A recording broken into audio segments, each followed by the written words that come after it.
Ito po yung mga magtitinda na sigarilyas. Marami po naman kasing bunga, kaya ito po yung mga bunga. Ay sayang po naman kung maggugulangan po. Ayan. Ayan. Sabi nga po yung inalagaan dito sa tabing bahay, hindi akalain pong dadami ang bunga. Ayan po, dami po.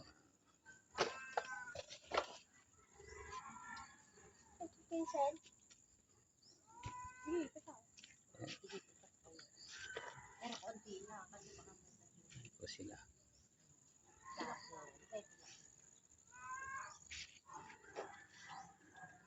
Na sa ganito pong mga na lugar na pwede itanim, ito po nakakatuwa po naman na mga palambunga ng ating sigarilyas na itinanim. Napapakinabangan.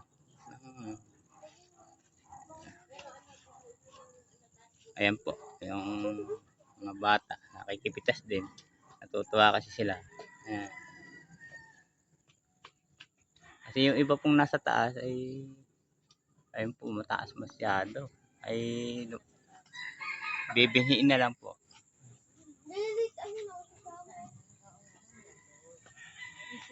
Pang alis stress po kung ano yan po.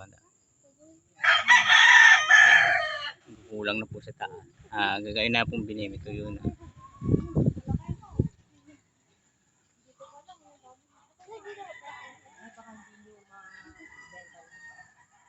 Hindi, ang kanay nyo ay ang pagbebenta yung ano ba, 10 piraso muna ng kilo.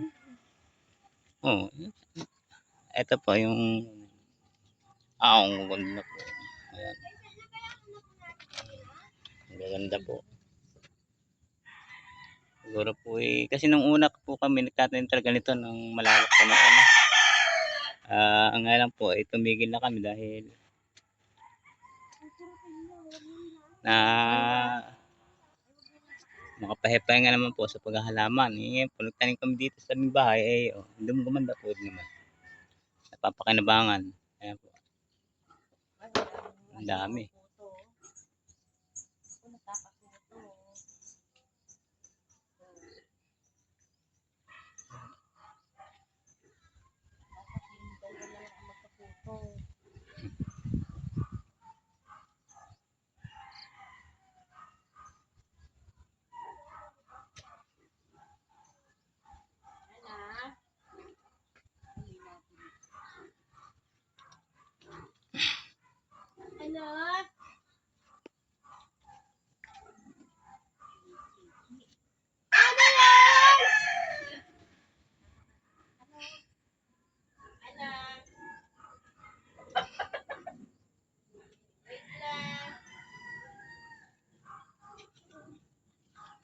Ayan po. Ano po. Napakita namin sa inyo yung aming tanim dito po sa tabing bahay na napapakinabangan. Sigarilyas po siya, sigarilyas.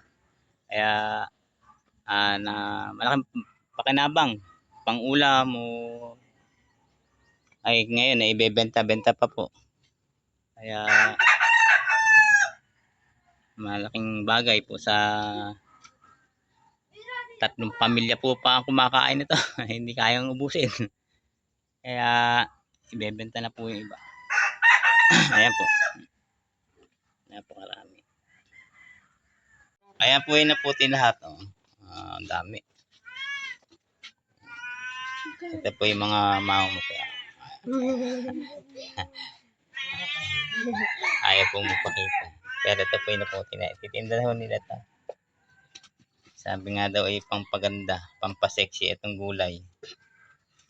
Basta kakain.